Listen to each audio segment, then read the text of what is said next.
After all that, Celaeno's staying in the room right next to ours? No wonder a guar could pick up her scent. Is anyone there?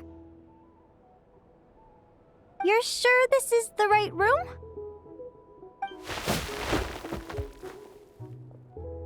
Celaeno, I know you're in there. Please, I need to talk to you. Celaeno! I'm not here. R2? Am not. Quit bothering me. Not a chance. If you don't open the door, I'll be waiting right here outside until you change your mind. I have so many questions to ask you. Can you at least answer this one? Who are you to me? Are you my sister? Open the door! All right. Stop yelling. Come in. That wasn't so hard now, was it? Take a seat.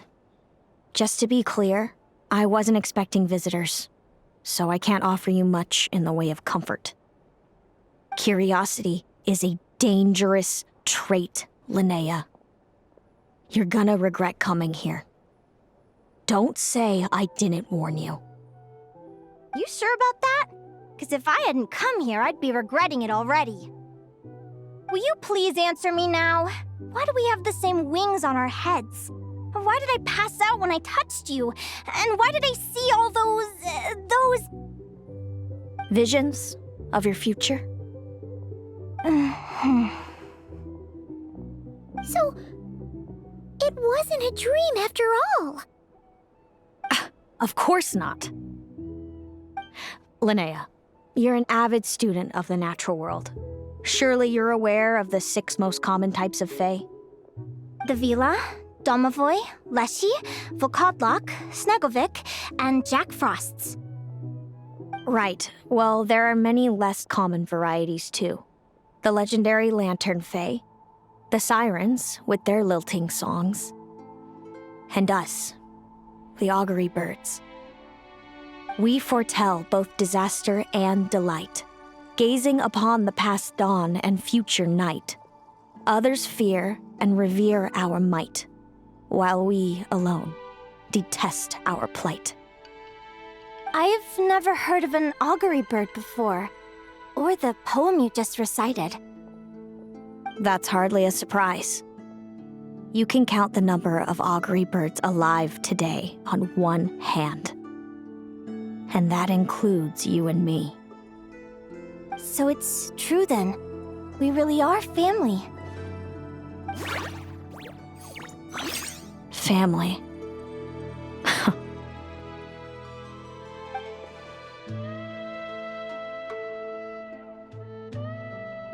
Augury birds are born with a peculiar ability. We can see crossroads in the flow of fate. Immutable future events that all paths will lead to. Are you talking about prophecies? Doesn't surprise me. Humanity has many ways of observing fate. The stars, the ley lines. Our abilities are feeble in comparison. We can only see our own fates. If a friend wants to know their future, or someone is concerned about the destiny of the world, we're powerless to help. But the way it feels to witness your own fate, I trust you understand by now, Linnea. It certainly wasn't fun. Those prophecies brought a flood of emotions with them, from excitement to frustration to bitterness. By the end, all I was left with was a kind of numb emptiness. I had a goal in life, and before I even had the chance to start fighting for it, I saw how it would end. It's like someone spoiled the ending of a story I was really enjoying. Wait till you've tried to defy fate and found how powerless you are to change it. That's when the real suffering begins. Everything is transpiring as I foresaw, yet I am powerless to change it. Fate is an immutable force. I can but lament as the inevitable unfolds. I do wonder whether giving a man the power to see the future is nothing more for him than slowly crush his spirit.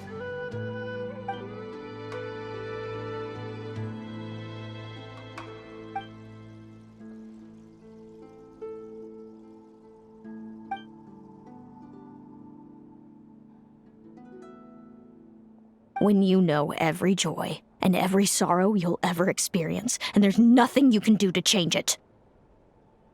Like you said, it leaves you with a numb emptiness. Generation after generation of augury birds lived with this burden. Until you were born, and our parents found the only solution they could think of. If an augury bird is sent far from the Fae to grow up among humans, the awakening of their prophetic abilities can be delayed. So that's how I became a changeling.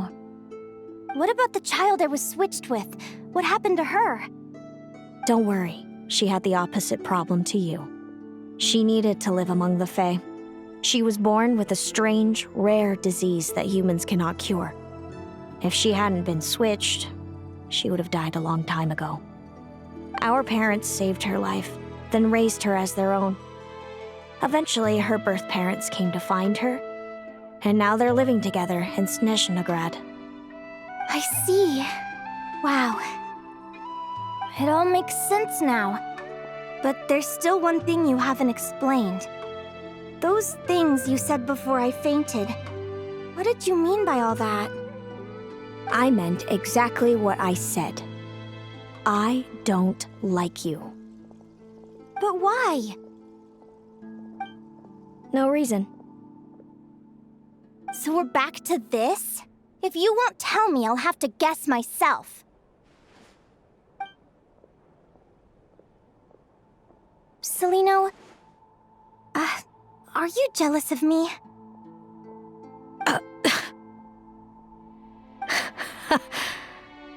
Good guess. But I wouldn't call it jealousy. More like resentment. By the time our parents came up with a solution for you and sent you off to live with the humans, I was already tormented by visions. If I'd been born just a few years later. How cruel fate can be. Mom and Dad would sneak over to Nodcry to see you sometimes. They talked about you non-stop. Even that human child got more attention than me. I came with them once, to Nodcry. When I saw you there in the distance, living your carefree life, I was torn apart by jealousy. But I had to pretend that nothing was wrong. Even that I wished you well. Did no one ever consider how I felt? What was I to them? A reject? A failure? A pitiful wretch abandoned by fate? Oh, Celaeno. All of this led to me deciding, a long time ago, that when you were old enough, I'd come pay you a visit. My plan was to tell you the truth about everything. And then, you would share in my suffering. I know. What kind of horrible person would want to do that to someone? Someone like me, apparently. Then why did you hide from me? You really want me to keep guessing? It was because I found out the image of you I'd built up in my head. Of happy-go-lucky Linnea, spoiled by her parents and coddled by fate. It was all just a fantasy.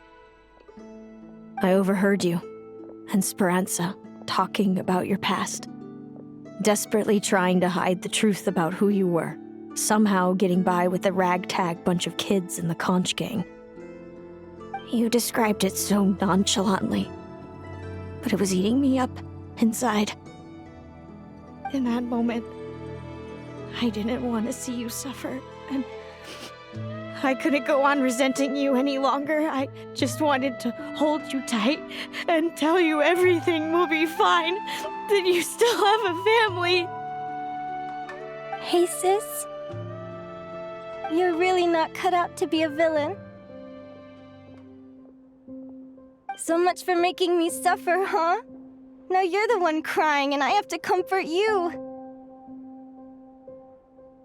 But I understand now. That feeling you had, it wasn't resentment. You were just lonely. I've always wondered about my real family. I'm so glad you were willing to see me, sis.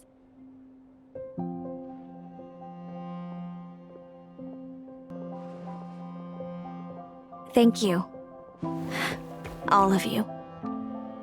This is not how I expected this to go.